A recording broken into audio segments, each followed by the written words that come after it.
simplesmente esse livro.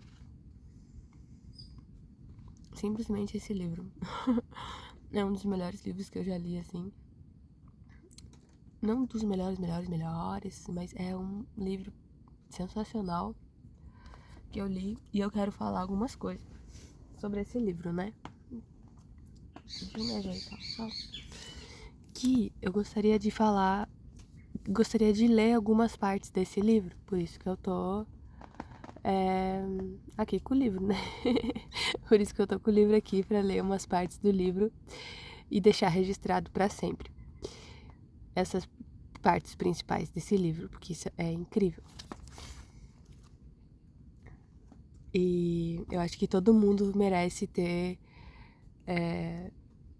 essas partes retiradas do livro, assim, né? Esses textos, assim, escritos. E eu gostaria de declará-los aqui nos vídeos para manifestar e cristalizar fortemente isso na minha vida e na vida de quem tá vendo aí, né? Esse livro é do Edwin Arnold e fala sobre... O título é A Luz da Ásia. A Luz da Ásia, e é justamente a vida de Gautama Buda, a magna renúncia e maravilhosa vida de Gautama Buda. Para quem não acompanha aí meu canal, eu estudo, né, sobre a filosofia tibetana, né, sobre a filosofia budista, sobre a filosofia hinduísta, sobre as culturas, né, filosofia, culturas, religiões, enfim. Eu entro nesse estudo, né, nessa pesquisa sobre o Oriente Médio, né, a Ásia principalmente, a Índia, o Tibete, que são regiões muito ricas de informações e com certeza tem uma religiosidade tão forte que é impossível não ser atraída por esse tipo de vibração, né? Principalmente do Buda, né, que é um grande ser, assim, que é um grande... Não um grande ser, mas é uma manifestação, né? Gautama é só um Buda, né? E existe milhares de Budas, assim. A gente pode se tornar um Buda. Então, não liguem pra minha garganta bizarra hoje. Mas, enfim. O autor, né? Ele escreve de uma forma poética sensacional. E é incrível, assim, tipo, todo livro é perfeito, é uma linguagem incrível, poética, romântica, que é simples de ler e entender o que foi Gautama, quem era o príncipe Siddhartha, né, que antes de se tornar Buda, ele era Siddhartha, um príncipe com tudo que ele tinha, ele tinha tudo que ele quisesse, né, apenas um príncipe.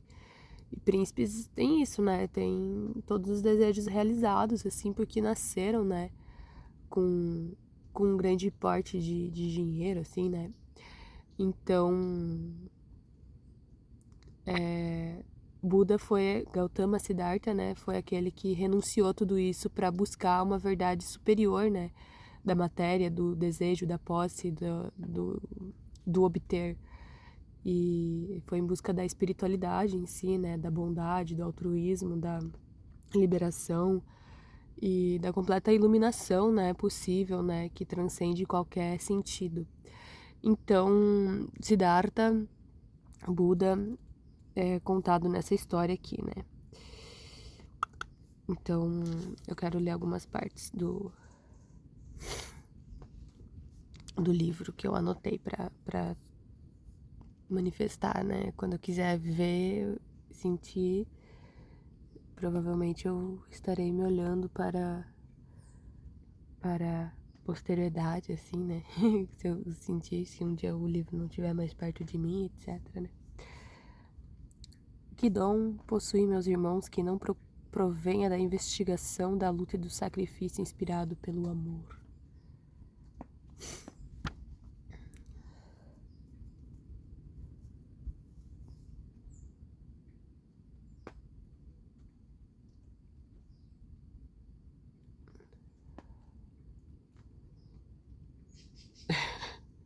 Eu tô procurando aqui a parte que é interessante.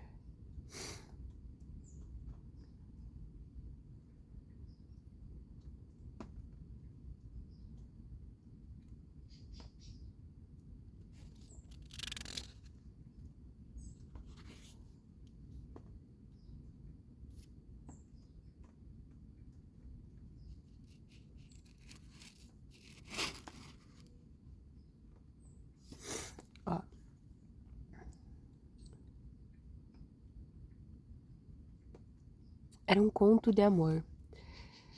Tratava-se de um cavalo surpreendente e de países prodigiosos, longínquos, onde viviam povos pálidos, onde o sol, ao aproximar-se à noite, se fundia no mar. Então disse ele, suspirando: Citra, recordas-me a canção do vento sobre as cordas, com tua bela história.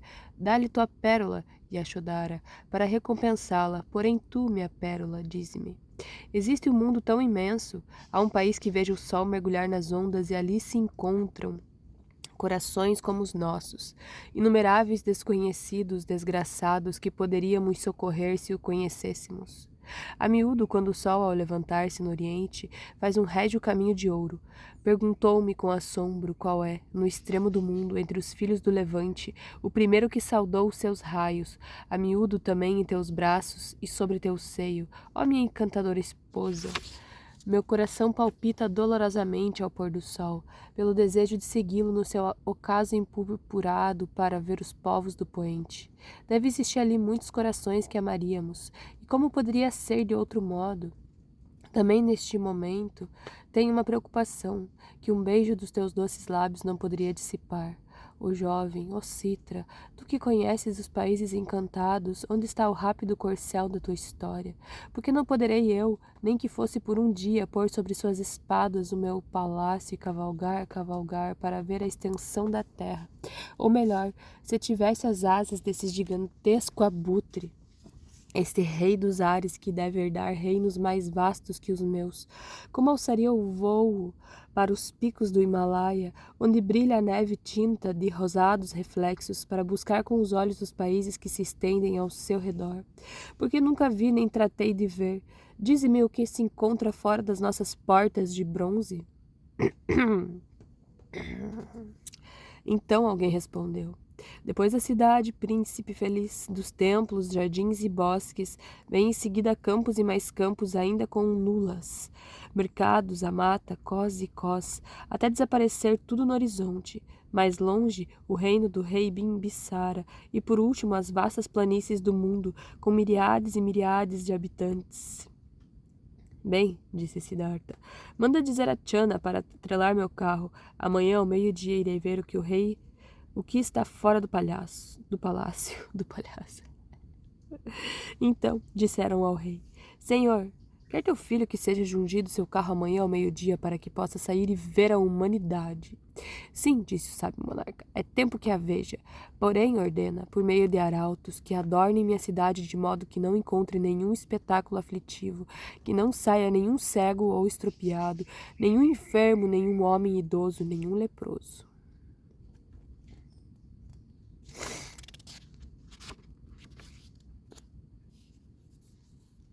Vamos pro próximo.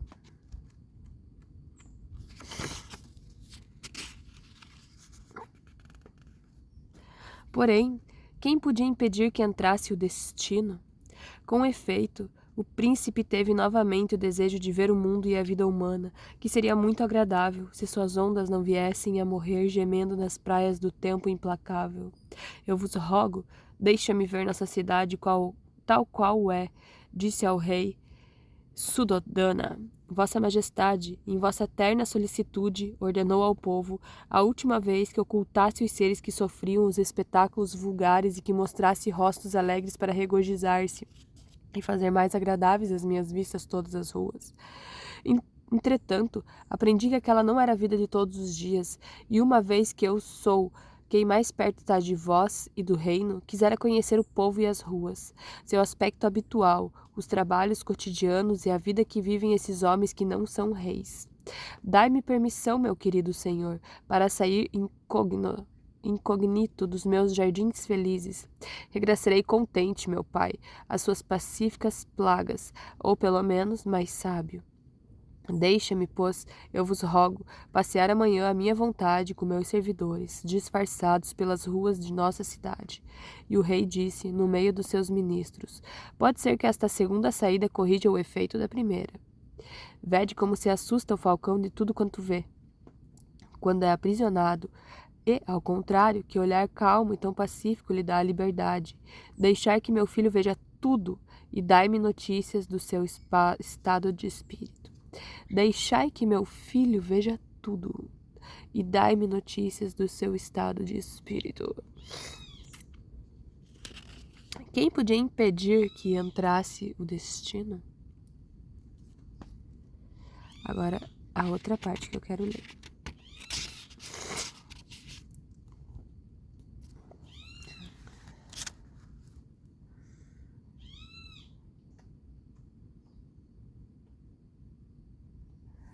Pode purificar com sangue seu espírito. Se os deuses são bons, não podem comprazer-se. Calma. Ninguém ajuntou. Pode purificar com sangue seu espírito. Se os deuses são bons, não podem comprazer-se com o sangue derramado. E se são maus, não podem lançar sobre a cabeça de um animal amarrado o peso de um cabelo, dos pecados e erros, pelos quais se deve responder pessoalmente. Cada um deve dar conta de si próprio, segundo esta aritmética invariável do universo, que distribui o bem ao bom e o mal ao mal, dando a cada um sua medida segundo os seus atos. Dando a cada um sua medida segundo seus atos, suas palavras e seus pensamentos. Esta lei exata, implacável e imutável vigia eternamente e faz com que todos os futuros sejam frutos dos passados. Faz com que todos os futuros sejam frutos dos passados. Suas palavras e seus pensamentos, dando a cada um sua medida segundo seus atos. Essa lei exata. Cada um deve dar conta de si próprio, segundo esta aritmética invariável do universo, que distribui o bem ao bom e o mal ao mal, dando a cada um sua medida segundo seus atos, suas palavras e seus pensamentos. Esta lei exata, implacável e imutável vigia eternamente e faz com que todos os futuros sejam frutos do passado. Ninguém ajuntou. Pode purificar com sangue seu espírito. Ninguém. Se os deuses são bons, não podem comprazer-se com o sangue derramado. E se são maus, não podem lançar sobre a cabeça de um animal amarrado o peso de um cabelo, dos pecados e erros pelos quais se deve responder pessoalmente. Cada um deve dar conta de si próprio, segundo esta aritmética invariável do universo, que distribui o bem ao bom e o mal ao mal, dando a cada um sua medida segundo seus atos, suas palavras e seus pensamentos. Esta lei exata, implacável e imutável vigia eternamente e faz com que todos os futuros sejam frutos do passado. Falou assim com palavras tão misericordiosas e com tal dignidade, inspirado pela compaixão e a justiça, que os sacerdotes se despojaram dos seus ornamentos e lavaram suas mãos vermelhas de sangue. E o rei, aproximando-se, o saudou com suas mãos juntas. Entretanto, nosso Senhor continuou ensinando quão feliz seria a terra se todos os seres estivessem unidos pelos laços da benevolência e não se alimentasse senão de coisas puras, se derramamento de sangue, os grãos dourados, sem derramamento de sangue. Os grãos dourados, os frutos brilhantes, as ervas saborosas que brotam para todos, as pacíficas águas, bastariam para alimentar e saciar todo mundo. Os grãos dourados, os frutos brilhantes, as ervas saborosas que brotam para todos, as pacíficas águas, bastariam para alimentar e saciar todo. Os grãos dourados, os frutos brilhantes, as ervas saborosas que brotam para todos, as pacíficas águas, basta para alimentar e saciar todo o mundo. O quão feliz seria a terra se todos os seres estivessem unidos pelos laços da benevolência. Tanto convenceu aos sacerdotes o poder das suas nobres palavras, que eles próprios derribaram seus altares inflamados e lançaram longe a faca do sacrifício. No dia seguinte, foi proclamado um decreto pelos arautos em todo o reino, que foi gravado sobre as rochas e colunas nos seguintes termos: Eis aqui a vontade do rei. Até agora se tem dado a morte a animais para oferecê-los em sacrifício e para alimentação. Porém, a partir de hoje, ninguém derramará sangue de um ser vivo, nem comerá sua carne, porque já sabemos que a vida é única e que a misericórdia está reservada para os misericordiosos. A misericórdia está reservada para os misericordiosos. A vida é única. Tal foi o edito promulgado, e desde aquela época uma doce paz reinou sobre todas as criaturas. O homem, os animais e os pássaros, sobre aquelas praias do Ganges onde Nosso Senhor pregou a paz com doce linguagem e santa piedade.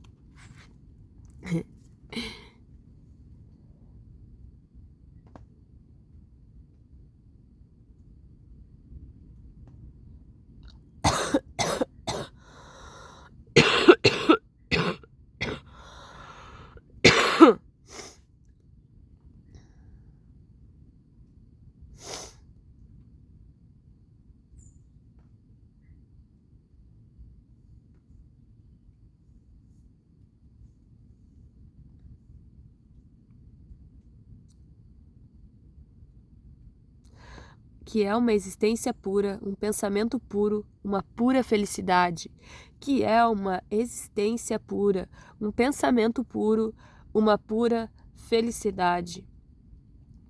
Como se pode despojar da paixão e da atividade, romper os laços do eu e sair assim da sua esfera, voltar a ser Deus, fundindo-se no infinito divino, voar do falso para o verdadeiro, das lutas dos sentidos à paz eterna, onde reina o silêncio. Porém, diga, que ensina como se pode despojar da paixão e da atividade, romper os laços do eu e sair assim da sua esfera, voltar a ser Deus, fundindo-se no infinito divino, voar do falso para o verdadeiro, das lutas dos sentidos à paz eterna, onde reina o silêncio.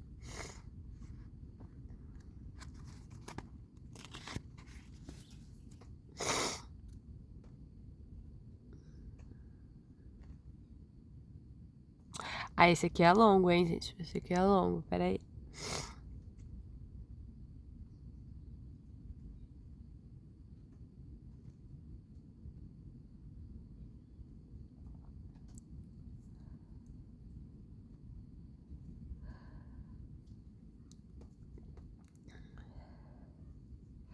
Passou ele por profundezas e cimos, transportado através dos infinitos azuis, e observou, atrás de todas as aparências e acima de todas as esferas, além do movimento de cada globo abrasado, esta lei invariável que se cumpre silenciosamente e que determina que a sombra evolucione para a luz e a morte para a vida, que enche o vácuo, dando-lhe uma forma que ele ainda não tem. Muda o bom para o melhor e o melhor imperfeito, por uma ordem tácita que ninguém dá nem contradiz, porque está acima de todos os deuses e é imutável, inefável e soberana. Por uma ordem tácita que ninguém dá nem contradiz, porque está acima de todos os deuses e é imutável, inefável e soberana. É um poder que cria, destrói e volta a criar, governando todas as coisas segundo a regra da virtude que resume em si o belo, o útil e o verdadeiro, e assim o que se lhe opuser é mal, segundo a qual o verme age de acordo com a sua natureza. O verme age de acordo com a sua natureza. Portanto, o falcão faz bem, lavando presas sangrentas aos seus filhotes. A gota de orvalho e a estrela brilham com idêntico fulgor e colaboram na obra universal.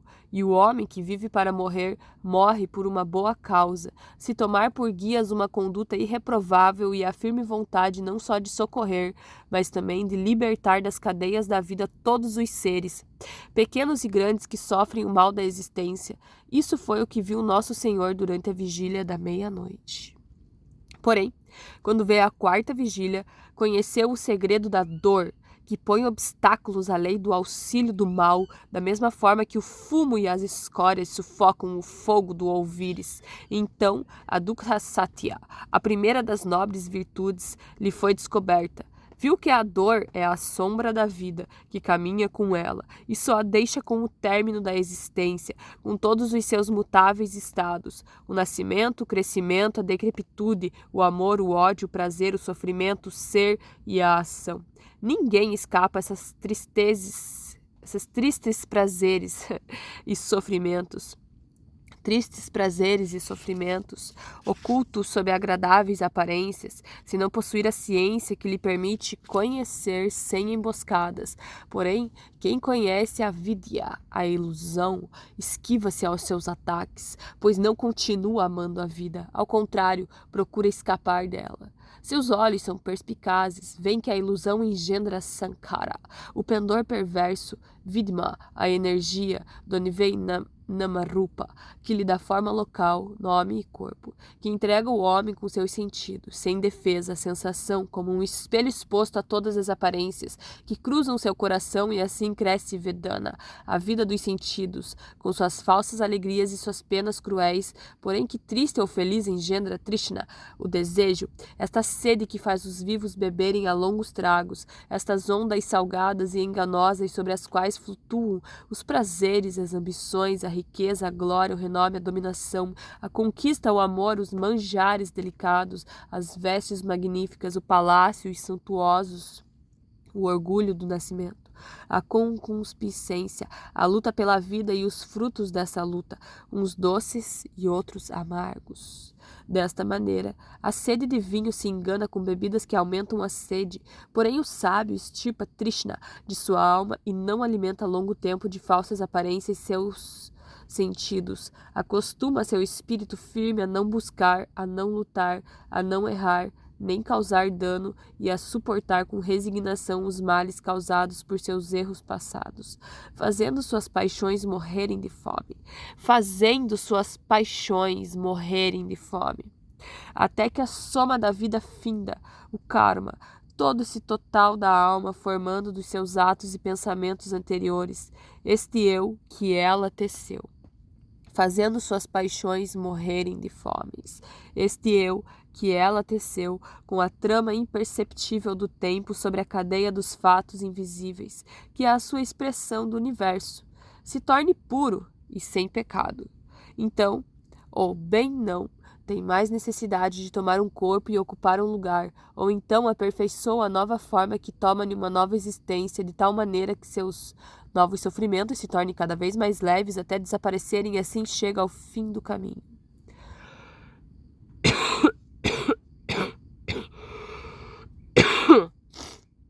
Livrou-se assim de todos os enganos da terra e de todos os sankas. Os sankas são um grupo de elementos cuja coesão forma o indivíduo. O primeiro sanka compreende as qualidades materiais, a extensão, a solidez, o calor. O segundo sanka, as sensações. O terceiro, as percepções e os juízos. O quarto, as disposições morais e mentais. O quinto, os pensamentos. Nenhum desses elementos é uma substância permanente, mas não são, senão, aparências passageiras. Os sankas da carne rompeu seus laços e não é mais obrigado a girar sobre a roda. Está desperto e satisfeito, como um homem ao qual se arranca um pesadelo. Enfim, maior que os reis, mais feliz que os deuses, vê terminar a dolorosa decrepitude da existência, e uma nova vida que já não é a existência começa para ele. É uma calma inefável, um gozo indizível, e é o bendito Nirvana. Esse repouso sem pecado e sem perturbação, essa mudança que não muda nada, que não muda nunca. Apareceu a aurora iluminando a vitória de Buda.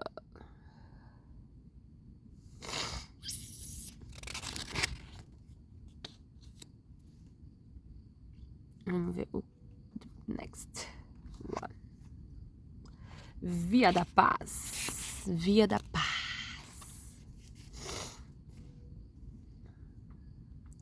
E Buda assim falou diante do rei. Om Amitaya. Não trates de medir com palavras o incomensurável, nem pretendais aprofundar a sonda do pensamento no impenetrável. Aquele que interroga se engana, o que responde também se engana. Nada dizei. Os livros ensinam que as trevas existem antes de todas as coisas, e Brahma meditava só, na noite. Não procureis aí Brahma, nem a origem. Nem ele, nem nenhuma luz pode ser vista com olhos mortais, nem conhecida com auxílio do espírito humano. Um depois de outro se levantarão os véus. Um depois de outro se levantarão os véus. Um depois do outro se levantarão os véus. Porém, é necessário que haja véus e mais véus atrás dos primeiros. Os astros seguem seu curso e não perguntam. Basta que a vida e a morte, a alegria e a dor permaneçam assim como a causa e o efeito e o curso do tempo e a maré incessante da existência, que, sempre mudando, corre sem interrupção, como um rio cujas ondas se sucedem lentas ou rápidas, as mesmas, embora diferentes, desde sua longínqua nascente até o mar, onde vertem. O mar, evaporando-se ao sol, restitui ao rio suas pequenas ondas perdidas sob a forma de ligeiras nuvens que gotejarão do alto das montanhas, e correrão de novo sem trégua nem repouso. Isto basta para compreender as aparências, os céus, as terras, os mundos e as trocas que o modificam. Roda poderosa que gira, movida com afinco pela luta e força, sem que ninguém possa detê-la nem ir em sentido inverso do seu movimento. Não supliqueis, não se iluminarão as trevas, não peças nada ao silêncio, porque não poderá falar, não atormentes com piedosos sofrimentos vossos espíritos aflitos. Ai, irmãos, irmãs, não esperei nada dos deuses implacáveis, oferecendo-lhes hinos e dádivas. Não pretendais conquistá-los com sacrifícios sangrentos, não os alimentes com frutos e pastéis.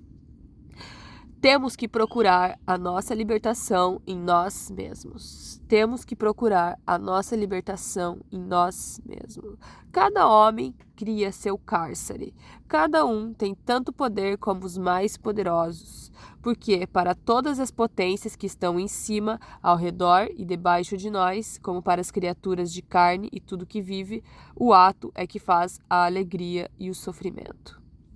O ato é que faz a alegria e o sofrimento. Temos que procurar a nossa libertação em nós mesmos.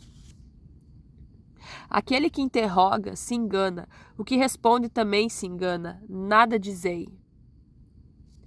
Om Amitaya. Não trates de medir com palavras o incomensurável, nem pretendais aprofundar a sonda do pensamento no impenetrável.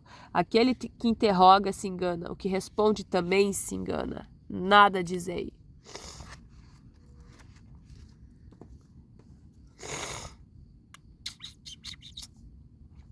Elaborando sem cessar seus mistérios, se oculta dos verdes claros das selvas e alimenta plantas estranhas ao pé dos cedros. Separando folhas, flores e fibras de ervas, mata e selva sem outro fim que realizar o destino. A morte e a dor são as lançadeiras do seu tear e o amor e a vida os fios. Faz e desfaz corrigindo tudo. O que executou agora é melhor que o que existia antes. A obra mestra que projetou se aperfeiçoa lentamente sobre suas mãos hábeis. Tal é a sua ação sobre as coisas que vedes. Porém, as coisas invisíveis têm mais importância. Os corações e os espíritos dos homens, os pensamentos dos povos, seus caminhos e suas vontades também estão submetidos à grande lei. Invisível vos socorre com suas mãos benéficas. Não é ouvido, e entretanto fala mais forte que a tempestade. A piedade e o amor são a herança do homem, porque um longo esforço modelou a massa cega, dando-lhe forma. Ninguém pode menosprezá-lo. Quem lhe desobedece perde e quem o serve ganha. Retribui o bem oculto pela paz e a felicidade e o mal disfarçado pelos sofrimentos. Vê em todos os lugares e tudo percebe. Sede junto a ele, vos recompensará, e ele vos sede justos, e ele vos recompensará. Porém, se fordes injustos, ele vos dará o salário merecido, mesmo que o Dharma, a lei, demore a manifestar-se. Não conhece nem a cólera nem o perdão. Suas medidas são de uma precisão absoluta. E sua balança infalível. O tempo não existe para ele. Julgará amanhã ou muito tempo depois. Graças a ele, o assassino se fere com sua própria arma. O assassino se fere com sua própria arma. O juiz injusto perde seu defensor. A língua falaz condena sua mentira. O ladrão furtivo e o espoliador roubam para entregar o produto das suas rapinas. Tal é a lei que se move para a justiça, que ninguém pode evitar ou deter. Seu coração é o amor, e seu fim a paz e a perfeição última. Obedecei. Seu coração é o amor, e seu fim a paz e a perfeição última. Obedecei. Seu coração é o amor, e seu fim a paz e a perfeição última. Obedecei. Os livros dizem a verdade, irmãos meus. A vida de cada homem é o resultado das suas existências anteriores. Os erros passados trazem desgostos e sofrimentos, e o bem traz consigo a felicidade e a paz. Recolheis o que semeastes. Recolheis o que semeastes. Vede esse campo. O sésamo foi sésamo e o trigo sempre foi trigo. O silêncio e a sombra o sabem. Assim nasce o destino do homem. Virá a colher tanto o sésamo ou o trigo quanto semeou na existência anterior, e tantas ervas más e venenosas que causam suas ruínas e da terra dolorosa. Se trabalhar bem, arrancando-os e plantando em seu lugar sementes benéficas, o solo será fecundo, formoso e puro, e a colheita será rica.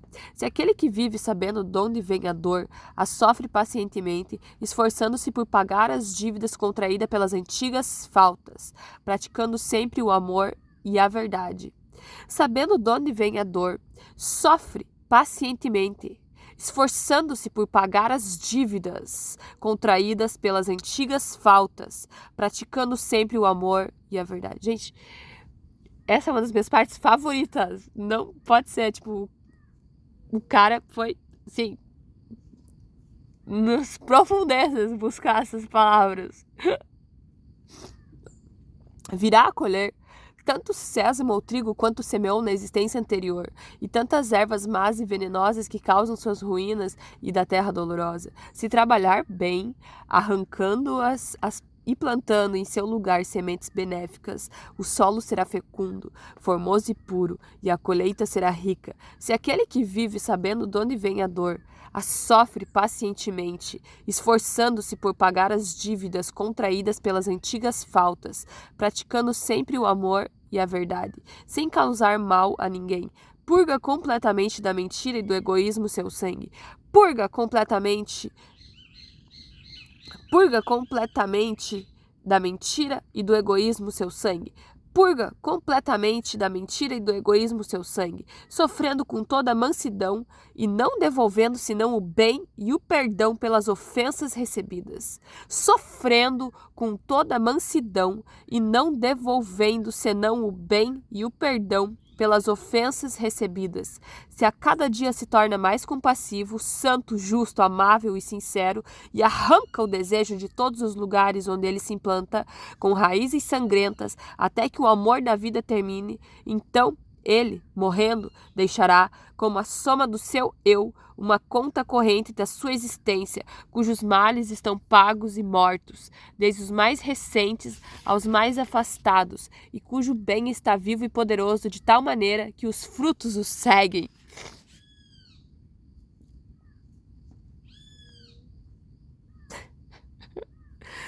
Gente do céu. Vamos lá. Eu vou ler mais uma vez, porque sou assim. Gosto de ler umas 1000 vezes.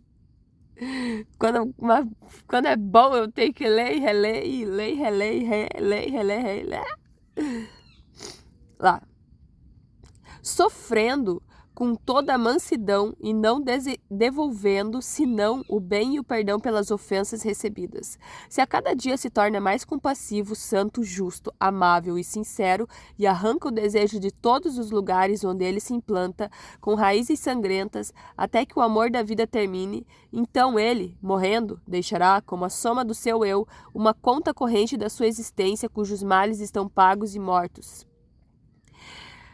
Os males estão pagos e mortos, desde os mais recentes aos mais afastados, e cujo bem está vivo e poderoso de tal maneira que os frutos o seguem. Um homem tal não tem necessidade do que chamamos vida. O que começou nele é a eternidade, realizou seu destino humano, já não padecerá tormentos, os pecados já não o mancharão, os sofrimentos, as alegrias.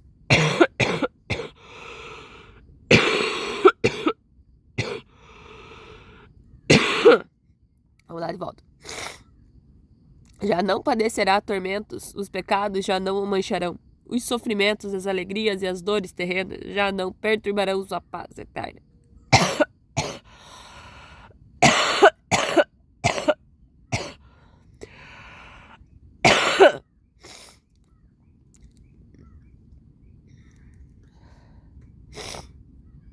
Os sofrimentos, as alegrias e as dores terrenas já não perturbarão sua paz eterna. E as mortes e existências não recomeçarão mais para ele. Entra no nirvana, não forma mais que um com a vida e, entretanto, não vive. É bem-aventurado porque cessou de ser. Ou Manipat Mehun. A gota de orvalho se perde no seio do mar deslumbrante. Tal é a doutrina do karma. Aprendei, só quando desaparecem todas as escórias do passado, do pecado. Só quando a vida morrer como uma chama clara, extinta, a morte morrerá completamente com ela. Não digas sou, fui ou serei. Não penseis que passais de uma habitação de carne a outra como viajantes que recordam ou esquecem que estiveram bem ou mal alojados. A soma das existências anteriores, que constitui a última, volta novamente ao universo. Constrói sua morada como o bicho da seda tece o casulo que o encerra. Toma sua substância e suas funções, como o ovo da serpente durante a incubação. Toma suas escamas e seus anéis. Como as sementes dos empenachados, arbustos voam por cima das rochas, das terras calcárias e dos areais, até que encontrem o pântano propício do seu desenvolvimento. O mesmo acontece ao ser feliz ou desgraçado. Quando a morte fere o assassino cruel, seus fragmentos impuros e ensanguentados vagam levando por ventos brumosos e pestilenciais. Porém, quando morre o homem bom e justo, sopram suaves brisas. O mundo se torna mais formoso, como um rio no deserto que desaparece repentinamente para reaparecer em seguida brilhando com um fulgor mais puro. Assim, o mérito adquirido faz alcançar uma era mais venturosa, que está mais afastada do demérito. Entretanto, é preciso que esta lei do amor reine soberanamente sobre o mundo inteiro antes que os kalpas se terminem.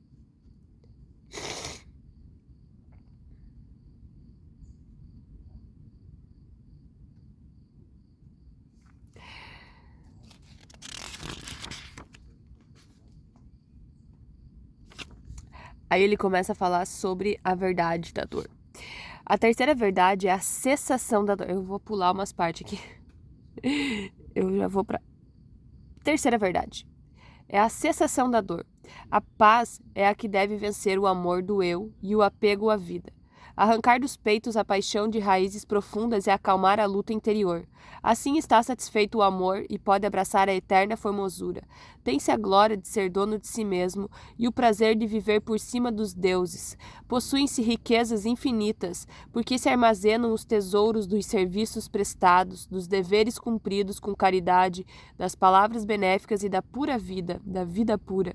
Não se perderão essas riquezas no curso da existência e nenhuma morte as depreciará. Então, desaparece a dor, porque cessarão a vida e a morte. Como pode iluminar a lâmpada cujo azeite se consumiu? A velha conta carregada de dívidas está liquidada e a nova está em branco. Assim, alcança o homem a felicidade. Os que têm membros vigorosos podem afrontar o caminho reto e perigoso que vai diretamente pelo flanco da montanha. Os débeis são obrigados a rodeios que percorrem caminhos mais longos, descansando em muitos lugares. E tem uma parte aqui que é interessantíssima também. Mas aí você vai ter que olhar o vídeo que eu postei. Outro vídeo. é mais curto, que fala só sobre essa parte daí. Gratidão por assistirem e vibrarem junto comigo essa história magnífica de Gautama Buda, o príncipe Siddhartha. Mande uma saúde aí, por favor.